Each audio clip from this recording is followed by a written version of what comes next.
That works.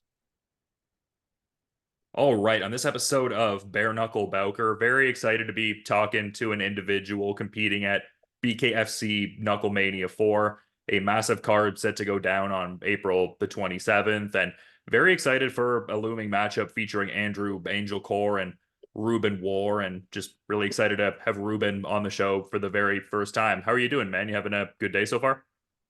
Yeah. I've already ran 5 miles, but I get my second training session in and get my third training session in at 6 o'clock. So I'm excited. Yeah, and where predominantly are you training at ahead of this fight? So it's Bobby's Boxing, uh, in Laguna Beach. Man, it's crazy, dude. I came here to train, and sacrifice, my work and being with my kids to just focus on training and because I'm not taking Andrew lightly at all. I want to be my best self to put on a show for you guys and for my family. So I flew out to LA a couple weeks earlier before the fight, and um there was like I'm some some bullshit miscommunication drama with that gym.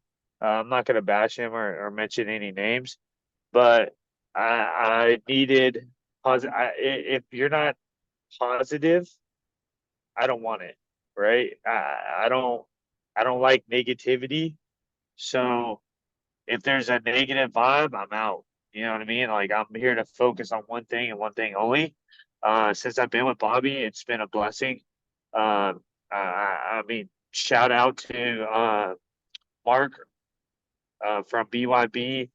He's the one that got me linked up to Bobby, and me and Bobby's been working, bro. And it's honestly a blessing to have a coach like that who just pushes you past your limit and makes you work past your limit and expects nothing but the best version of yourself, And I've never had that, so it's nice to uh, it's nice to have that. Yeah, and good to hear you're in a positive training environment. And I'm not sure if you were saying this also in the capacity of working directly with him, but all the same, good to glean knowledge from someone like Mark Irwin, who's held a bare knuckle championship as you grow in your career. Yeah. And Bobby's trained, 7 world champions. So the man knows what he's doing. Um, his style is perfect for me. You know what I mean? And it's a perfect combination between having him as a coach and me being the hardest worker that I can be. Um, it's nice to have that combination, and we just work so well with each other. I don't even want to leave this man. You know what I mean? So I'm excited. I'm hyped. Uh, a lot of people are talking smack on fucking Instagram, and I just ignored it, and I'm just focusing on one thing and one thing only. Yeah, and speaking of the next thing you're focusing on, I mean, such a massive event. I feel like BKFC keeps upping the standard of like their biggest event that they've done. Like, when did you get word you'd be on this KnuckleMania event? Um, so after I fought in Albuquerque, right after my fight, um, they mentioned, KnuckleMania. I told them, let's do it. I'm ready. I didn't take any damage. Um, so I went to David, and he told me that there was a fight that had got pulled out. I said, sign me up. I didn't ask who it was. I don't care who it is. Nothing against Andrew. I don't care. I went to the tryouts in January, and I told them I was over 180. So guys, please understand that I was over 180, and out January 17th, and then at the end of March I cut to 55, no problem. And I told them anyone, anytime, any place, and I meant that. I meant it. I did what, 30 days? It's been 30 days. It'll be 30 days since I fought before, and I'm fighting people who are running. People are running from this man. You know what I'm saying? I don't care. Let's go. You know, You want to talk about it's his kids or my kids? No, motherfucker, it's my kids. It's our time to shine, and I'm gonna show why. Yeah, and I was going to say, does that gamesmanship come from just the combat sports experience you've already had? Because it seems like you have quite a wealth of MMA experience and whatnot, or is it just more of a temperament mindset kind of thing, I guess? It's you ever hit rock bottom, brother? You ever been at the lowest of point of your life? Like you ever felt like your life is over? Like it's never gonna get better? Off, and 4 months ago, 5 months ago, that's how I felt. I didn't feel like I felt like my life was about to give up, and it was either I do something about it or I quit. And I don't fucking quit, man. I don't quit. I never quit. My kids don't quit. I don't quit. My daughter had cancer at 1. My son's been in speech therapy, occupational therapy, physical therapy since he was 2. We've battled adversity my entire life. My kids have battled adversity since they've been born, and that's who we are, bro. We over every battle that comes in our life, and we don't care what other people have to say. You know what I'm saying? I don't care what these dudes running their mouth about how Andrew's gonna knock me out. Who the fuck has he knocked out? He ain't knocking out nobody. He ain't knocked out a single person. I mean, where you hit somebody and they go to sleep. Name one person he's done that to. I'll wait. You're not knocking me out, bro. Yeah, I mean, it Like, seems like you have that it's like just not fighting. happening. Yeah, no, I mean, it just seems like there's that fighting spirit that really radiates through your family and stuff like that. Glad to hear your kids are, on their route to doing better in their respective situations and whatnot. It must kind of motivate you as you motivate them as well, being their father and all. Yeah. I just want to give my kid the best life, man. That's it. Um, that's the only thing I focus. That's the only thing I care about. Uh, that's all I care about is my kids and making them happy. So Yeah, and with this being your second BKFC fight, I'm just curious what you might have gleaned from, I guess, that first fight. Like, I guess, in terms of how you may have progressed in your bare knuckle game from the first fight, because definitely an emphatic debut at BKFC 59 with the first round stoppage. But just curious, I guess, some specific areas of growth you may have noticed heading into this second bare knuckle fight. a Kentucky service, or I don't know, but it sucks out here. uh, Yeah, no worries. Did you just want me to reiterate the last question there, or? yeah, yeah, if you can, man. My phone's been all messed up, and I had to start it all over. So. No, yeah, no worries at all. I guess I was just wondering how much growth you may have noticed in your bare knuckle game since your debut, because obviously an emphatic first round KO at BKFC 59, but just curious certain areas you may have seen yourself grow heading into this second bare knuckle fight. Um, Mentally, a lot. Just because I feel like that's the most important part. Um, Skill wise, a lot as well because I have Bobby as a coach, and he's teaching me things that I've never been coached on. So it's nice to have that. It's a it's a blessing to be where I'm at right now, and to come from where I was at 5 months ago to now. It's like it's night and day. So I'm just grinding, man. I'm just enjoying the process. I'm addicted to the process. I don't care about the reward. And that's the only thing I want to focus on. Yeah, and I mean, something we were kind of talking about earlier, like, I mean, I don't think you were specifically referencing this per se, but I was seeing in a BKFC article where it was talking about how you had to at one point evade gunfire during an armed robbery Numerous attempt. Like, times, brother. Numerous damn. times. I've been shot at all last year. All last year. And people were talking so much shit when I was at my lowest. I was at my lowest is like people want to kick you down when you're at your lowest, and then when you're on your up, it's like they hate on you either way. So it's never really a win-win situation, bro. you're at your lows, they talk shit. You win, they find every excuse to talk more shit, bro. That's why I just focus on the most important thing in my life, which is my kids and my family. All this other crap doesn't matter to me. That win didn't even matter to me. Winning in front of my mom didn't. The only thing I cared about was making my mom happy, making my girl happy, my kids happy. All the rewards and all that, none of that matters to me. I'm addicted to the process of the reward, not the actual reward, if that makes sense. I'm the hardest working man. I told BKFC, I'm the hardest working man you got. I'm going to be the hardest working man. You'll see. 2 fights in less than a month. You know what I'm saying? 2 fights in less than a month, and I was over 200 pounds 4 months ago. So, people can talk this shit all they want, but when me and Drew get face to face and he sees the energy that I freaking bring and how ready I am, people are gonna know, bro. I'm not here to prove anything to nobody. I don't have to. I've already won. I've escaped the worst part of my life.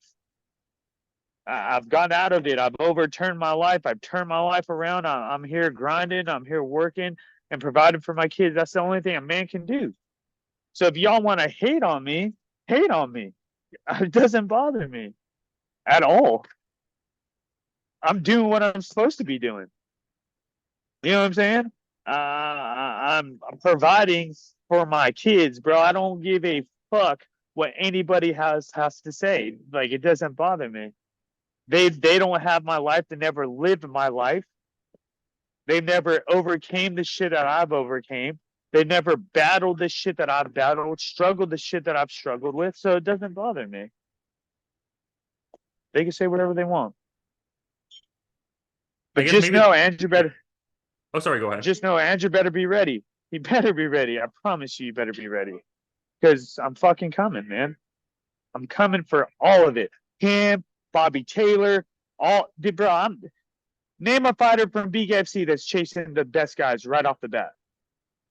I'll wait, brother. I'll wait. And I know you know all these fighters in BKFC. Name one fighter.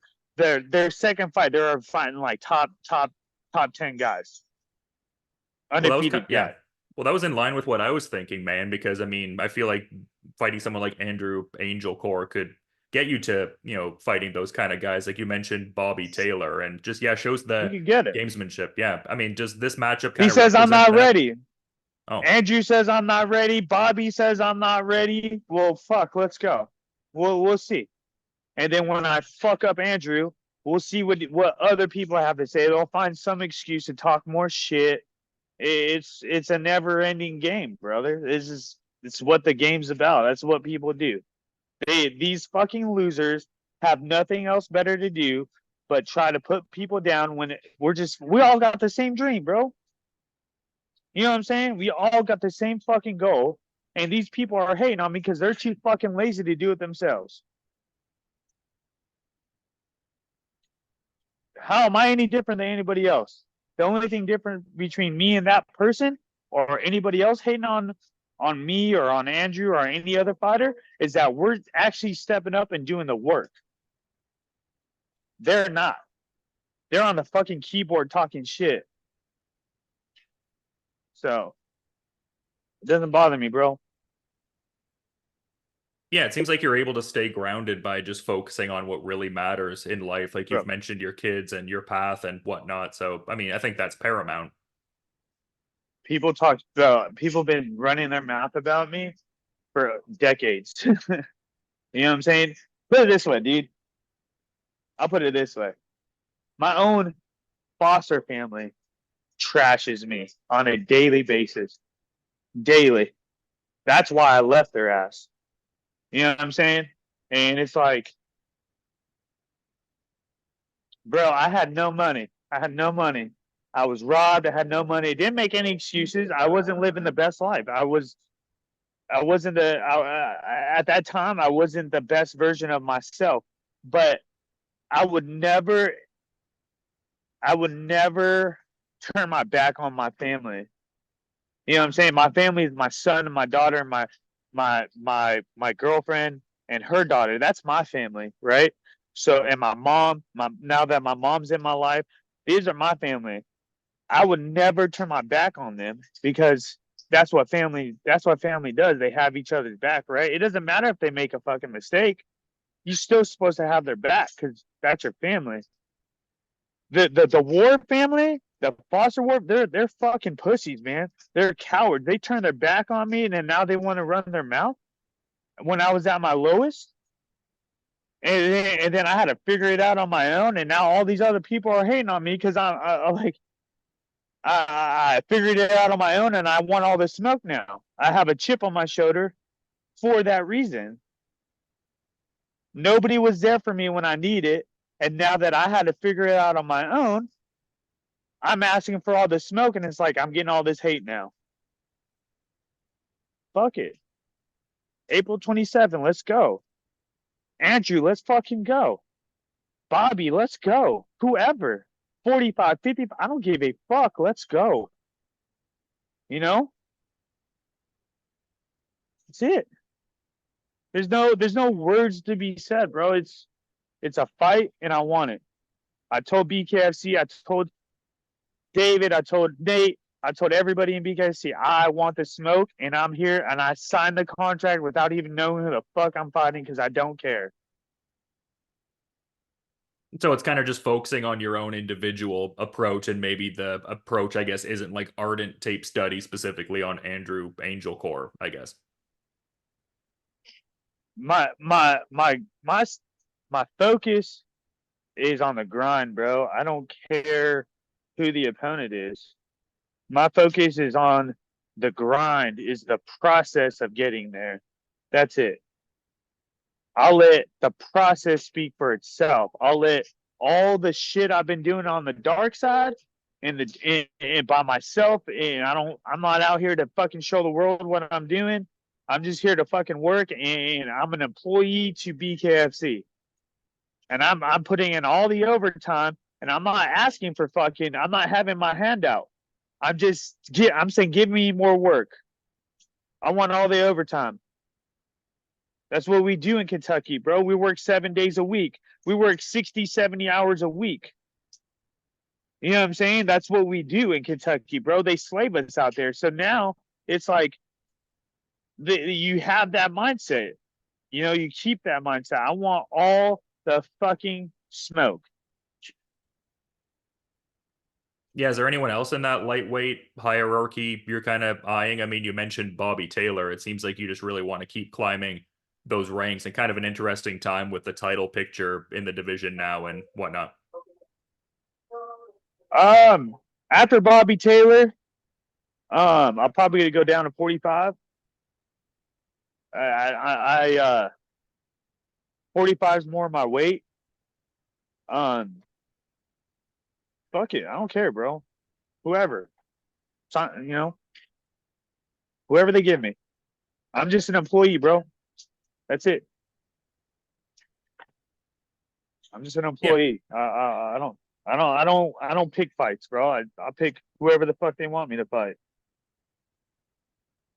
You yeah, for know? sure, man. I get what you're laying down there. I guess like one of the things I kind of wanted to get some insights on too, though, because I referenced the MMA experience before, but also noticing some boxing and kickboxing experience too. Like, is the preparations at all different with bare knuckle? I mean, obviously you're focusing on purely the stand-up portion of the game, but I know some guys like to do certain like hand strengthening techniques almost. Some guys are like, I don't need to be, Yeah, and I don't really believe in that so much. Like, can you, I guess, offer insights into how a bare knuckle camp might look different compared to some other combat sports? I do 400 knuckle push-ups a day. A day. I mean, so times that by 7, times that by 4. There's 4 weeks in a month. That's how many push-ups. I knuckle push-ups with no hand wraps, no nothing. Straight, just knuckle push-ups. That's it. And I just work. I work. There's no else to put it. I Yeah, put no, myself, I, I push myself past its limit every freaking day to the point where sometimes I'm so depleted to where I don't even think I even belong here because my body's just so fucking tired. You know what I'm saying? But it doesn't stop me. It's like, bro, I'm that dog, man. I'm that dog that's been trapped in that kennel for a long ass time, dude. Now that door's open and I want all of it. I want to eat everything, everybody. You know? Yeah, I hear what you're saying, man. I guess like one of the last things I kind of wanted to also touch on, because like I know some fighters can get into like visualizing how they see certain things in the fight playing out, whereas some fighters like to be more adaptable, I guess, to that point. Like, are you seeing a specific finish in this Andrew Bro, Angel I Core think fight, about or it every day. I think about it every day, all day. That's all I see me just touching Andrew the whole fucking fight, touching him. And he's not gonna like it. If you watch his fights, man, nothing. I think Andrew's a gamer. I'm not taking no shine from that dude. But if we're speaking facts, right? Nothing he has done has been like, oh my God, I'm scared to fight this man. Nothing. So he has spent more time in the ring than I have, but it only took a few hits for me to end the fight. That's not my fault.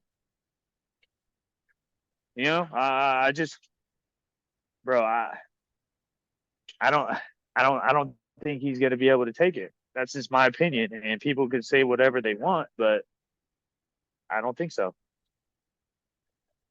So, I believe in myself, and that's the only thing I fucking care about. People can doubt me all day. People have been doubting me since I was a fucking kid. So, it doesn't bother me. yeah, no, I mean the confidence coming across in a big way, man. But I mean, it seems like you're looking to get ready to get in a great session and just want to be mindful of your Yeah, yeah. schedule too, man. So just curious if Yeah, this is let me a show you. Let me check this out. Let me see. How do I flip this? Hold on. How do is there a way to flip the camera? Uh okay, here we go. So here's oh, okay. Bobby's boss. This is the dungeon, man. This is where all the hard work is at. Grinding. Survivor Uh, of the fittest out here, brother. yeah, I love that, man. I appreciate the peek behind the scenes and everything. I love that. So I'm excited to finally shut all these fucking haters up. Show my kids that you just gotta discipline your mind, discipline your heart and your soul, and let the process speak for itself. That's it. Yeah, no, I hear you, man. I guess like one of the last things I was wondering though is if there was maybe any like final parting thought you wanted to add, like anything that maybe we didn't touch on or any kind of shout outs or anything like that. Yeah. So first thing I want to shout out, obviously Bobby's boxing, man. Bobby's the man, dude. He's it's a blessing to have him in my life, man. But shout out to K Fuel. Um, it's a up and coming company. It's a flower based company that helps with energy and focus.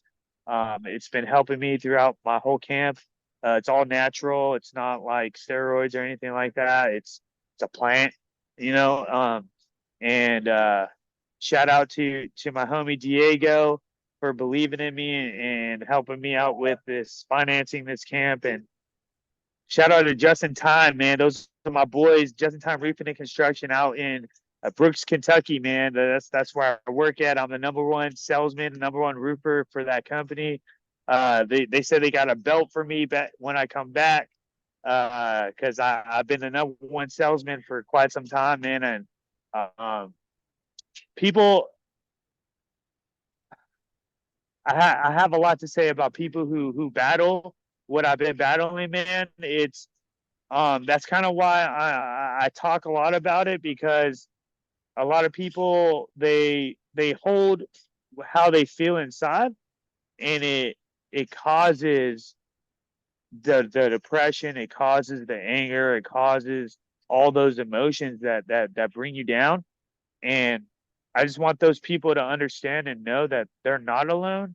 And if they do feel that way, please inbox me. Like I said, I don't care how many followers you have. I don't care, how famous you are. If you're not famous, like anybody, I just want people to understand like that you're not alone. I've dealt with it my whole life. And if they need, some type of guidance, that to holler at me, because we're all here trying to make it, and I think being there for people is my job, is what God wanted me to do, is tell my story and help others overcome theirs. And so if I can do that, that's what I want to do. Yeah, no, that's an awesome way to use your platform and what you're doing, man. And it's just going to be really exciting to see this KnuckleMania 4 fight I can't against wait, bro. Andrew Angelcor. Yeah, big BKFC event, awesome fight. And yeah, everyone should check that out on April 27th. And just wanted to reiterate, appreciating the time and just, taking the time out of your schedule to talk and giving such Of great insights, course. man. Hey, man, it's a blessing for you guys to even want me to be on your talk show. Like nobody, everyone keeps saying, "Oh, this guy came out of nowhere." This is God's work, bro. This is what God wanted. God chose me to tell my story and help other people, and I'm fighting my way through it. And so, I owe it to Him. And I'm not, like I said, I'm not even, dude, I'm not even religious, bro. Like I never really went to church or nothing like that. I'm still learning about all that stuff. So this is really night and day for me, bro. And I owe it to him. You know what I mean? I do believe that. I do believe that this is his journey, and I'm just the character for him. Yeah, it's a good way to look at it, man. And just, yeah, really appreciate the insights and just been a cool journey to follow so far and just exciting to, see the next chapter and all. Just, yeah, thanks again for the time and have a good day there, man. And it was a great talk. Thank you, brother. Hey, great talk, brother. Thank you for having me.